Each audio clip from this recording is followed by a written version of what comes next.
Nous recevons maintenant les invités de Paris Direct avec deux autres co-auteurs. Ils ont co-dirigé L'Empire qui ne veut pas mourir, une histoire de la France-Afrique. Bonjour à vous, Thomas Borel et Benoît Colomba. Merci d'être avec nous. La jaquette du livre donne le ton de ce qu'il y a à l'intérieur. Guerre, pillage, racisme, coup d'État, corruption, assassinat. Vous allez droit au but, messieurs. Je ne sais pas qui va répondre à la première question. Contrairement à ce qu'on entend assez souvent, la France-Afrique n'est pas morte, elle est même bien vivante. Qui commence? Oui, ce qu'il faut bien comprendre, c'est que ce qu'on appelle la France-Afrique, c'est un système de domination et de prédation qui se caractérise, c'est ce qu'on documente dans ce livre, par une grande capacité d'adaptation. Si on devait prendre une métaphore animalière, on pourrait dire que la France-Afrique, elle ressemblerait plus à un serpent qu'à un ours. Elle fait sa mue en permanence. Et c'est ce qu'on raconte dans cet ouvrage. On revient à la fois sur les racines coloniales de ce système et on décrit ces nouveaux visages qui passent par de multiples mécanismes institutionnels. Alors, on va peut-être s'arrêter sur la définition que vous en donnez de la France-Afrique. Vous dites que, en gros, c'est un système de domination fondé sur une alliance stratégique et asymétrique entre une partie des élites françaises et une partie de leurs homologues africaines. Et ces mécanismes qui se déploient dans une relative indifférence de l'opinion publique française, on va y revenir tout à l'heure, permettent à ces élites franco-africaines de s'approprier, de se partager des ressources économiques, politiques, culturelles au détriment des peuples africains. Vous parlez de prédation, messieurs, ça ressemble à peu près à une association de malfaiteurs, non ? Oui, sauf que ça ne tombe pas forcément sous le coup de la loi, même s'il y a un certain nombre d'actes crapuleux qui caractérisent la France-Afrique. Et d'ailleurs, c'est un peu la partie la plus visible, la plus connue. Quand les gens pensent à la France-Afrique, ils pensent à l'aspect le plus sulfureux, donc avec des affaires criminelles, des assassinats, des coups d'État, les valises de billets, tous les mécanismes de corruption. Ce qu'on montre dans ce livre, et sur un temps très long, puisqu'on finalement on documente 80 années de relations franco-africaine, c'est tout le maillage institutionnel qui sous-tend ce système. Et c'est bien pour ça, d'ailleurs, qu'on parle de système, comme le disait Benoît.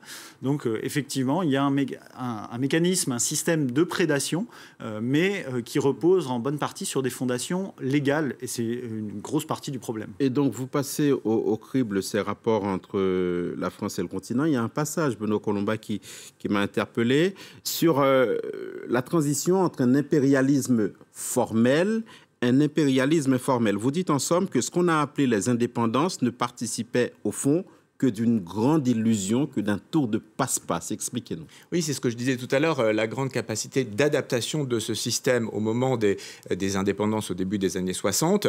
Le pouvoir gaulliste a choisi sciemment d'organiser ces indépendances formelles, mais tout en poursuivant ce système avec ce qu'on appelait le néocolonialisme. Donc la France-Afrique a continué à travers des dispositifs comme l'aide au développement, la coopération. Mais en fait, les deux allaient de pair. Il y a une phrase d'ailleurs de Michel Debré, l'ancien Premier ministre français, qui, un responsable gabonais, a dit à l'époque, l'indépendance, elle va de pair avec la coopération.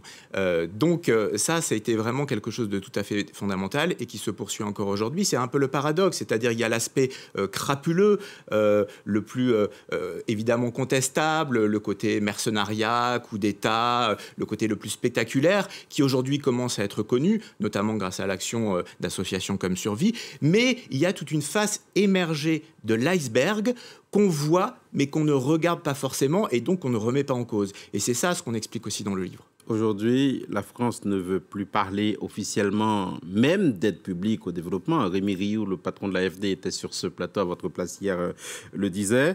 On ne parle quasi plus de coopération, mais d'investissement solidaire. Vous allez me dire ce que vous en pensez. Aujourd'hui, la France officiellement, messieurs, parle de reconquête, mais pas dans les mêmes termes. On parle de rupture, de renouvellement, de partenariat. Est-ce que Thomas Borel, c'est crédible? Ou encore, est-ce que le tour de passe-passe continue? Pour nous, et c'est ce qu'on essaie de montrer dans cet ouvrage avec la profondeur historique, c'est que effectivement le tour de passe-passe continue puisqu'on est sur une nouvelle mue, une adaptation. On est sur des réformes qui sont annoncées. On nous parle de rupture. Avant Emmanuel Macron, Nicolas Sarkozy l'avait fait, François Hollande l'avait fait. À chaque fois, il y a cette rupture. Maintenant, on a le patron de l'AfD qui dit non, ce n'est plus de la coopération, c'est de l'investissement solidaire, pour décrire des mécanismes d'influence, de soft power, mais qui sont finalement directement liés et qui sont un héritage de cette période coloniale. Et Benoît disait le pouvoir gaulliste, mais ce qu'on montre aussi dans ce livre, c'est qu'avant même le retour du général de Gaulle, les dirigeants politiques envisageaient cette politique-là, cherchaient à comment maintenir l'influence sur l'empire de manière informelle, pour passer de cet empire formel à cet empire informel. Aujourd'hui, on a des dirigeants politiques ou à l'Agence française de développement qui nous disent on va faire de l'investissement solidaire, on fait de l'influence, mais finalement derrière c'est cette idée de maintenir une forme d'ingérence politique et économique, maintenir des marchés pour les entreprises françaises. On nous dit qu'elles perdent des parts de marché, mais le gâteau grossit, donc en fait le chiffre d'affaires des entreprises françaises en Afrique grossit, et la France déploie toute une batterie d'outils pour maintenir finalement ces marchés-là et quelque part écrire l'histoire à la place des peuples africains. Alors, il y a eu de grandes figures, évidemment, de la France-Afrique. Jacques Foccart, évidemment, puisqu'on ne peut pas ne pas parler de lui, mais il n'y a pas que lui. Il y a eu d'autres figures. On pense à Ali Bongo, on pense à Jacques Chirac et bien d'autres. Quels sont aujourd'hui ce qu'on pourrait appeler les gardiens du temple de ce qu'il reste de cette France-Afrique qui s'est transformée? C'est là où c'est assez surprenant, c'est qu'on voit qu'on a une nouvelle génération qui arrive au pouvoir en France. Emmanuel Macron vante sa jeunesse en permanence, mais il est aujourd'hui le gardien du temple. Il ne cesse de répéter qu'il n'a pas connu la colonisation. Nicolas Sarkozy a dit la même chose. Mais il ne cesse de prendre des postures qui sont parfaitement coloniales. Convoquer à Montpellier une jeunesse africaine pour parler avec le président français, depuis l'Élysée, dire on va parler à cette jeunesse, est en soi une posture coloniale. Les déclarations qu'il fait, où il se pose en donneur de leçons sur ce qui se passe au Mali, alors que dans le même temps, il va au Tchad avaliser un coup d'État, c'est aussi une des postures coloniales d'Emmanuel Macron. Donc lui-même, aujourd'hui, est un gardien du temple. Auprès de lui, on pourrait citer Jean-Yves Le Drian, qui était le ministre de l'Afrique de François Hollande et qui est encore le ministre de l'Afrique de Emmanuel Macron. Et qui, en gros, des dispositifs militaires au Sahel, dit aujourd'hui il faut moins d'emprise, mais plus de muscles. Donc on continue à s'adapter continuellement. Et encore une fois, c'est vraiment une caractéristique, la grande continuité, quels que soient les pouvoirs dans cette politique et le maintien en place de ce système. On peut évoquer la figure de François Mitterrand, qui est finalement, c'est très peu connu, un des précurseurs de la France-Afrique dès la 4e République, donc avant le pouvoir gaulliste. Il a été ministre des Affaires d'Outre-mer en 1950. Et on voit qu'effectivement, Emmanuel Macron est le continuateur de cette politique, par d'autres moyens, bien évidemment. Un mot sur son expression, il avait parlé de conversion des regards à propos des relations franco-africaines. On pourrait plutôt parler de diversion, finalement, en mettant en scène ce prétendu dialogue avec la jeunesse africaine. Si on vous suit bien, Thomas Borrell et Benoît Colomba, le fait que cette réunion se tienne à Montpellier, ces jeunes, ces artistes, ces sportifs et tout ça, ce nouveau sommet Afrique-France sans les chefs d'État et de gouvernement, ce n'est pas significatif de quelque chose de neuf, bien au contraire. Pas vraiment. On peut d'ailleurs signaler qu'en mai dernier, il y a déjà eu un sommet avec des chefs d'État africains réunis, c'est très symbolique, autour d'Emmanuel Macron au Grand Palais à Paris. Donc à ce niveau-là, il n'y a rien de nouveau. Il y a encore une fois les sujets principaux, c'est-à-dire la suggestion monétaire, le maillage militaire, tout ce qui concerne le soft power, la coopération, l'aide dite au développement, tout ça n'est pas sur la table. Donc les vrais sujets ne sont pas discutés. Justement, pour évoquer les vrais sujet, Thomas Borrell, dans son rapport, Achille Mbembe, qui est le grand architecte de ce nouveau sommet, préconise une refondation des rapports entre la France et le continent. Mettons qu'on joue le jeu de cette refondation. De votre point de vue, qu'est-ce qu'on serait en droit d'en attendre ?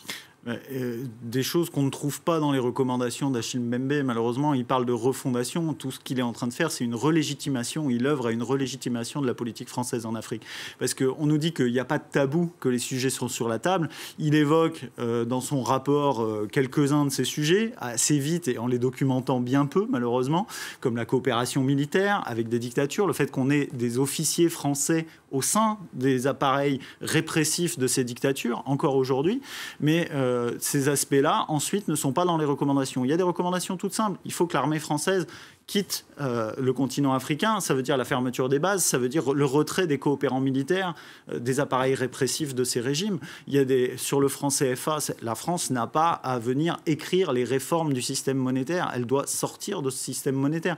Et tout ça, ça n'est pas dans les recommandations d'Achille Mbembe et ça ne sera pas dans ce qui ressortira de ce sommet. C'est-à-dire qu'on nous dit que tous les sujets sont sur la table pour, au final, avoir quelques petites réformes qui vont œuvrer à cette relégitimation. On a un écran de fumée assez efficace, il faut le dire, et c'est assez décevant qu'Achille Mbembe se prête à ce jeu-là.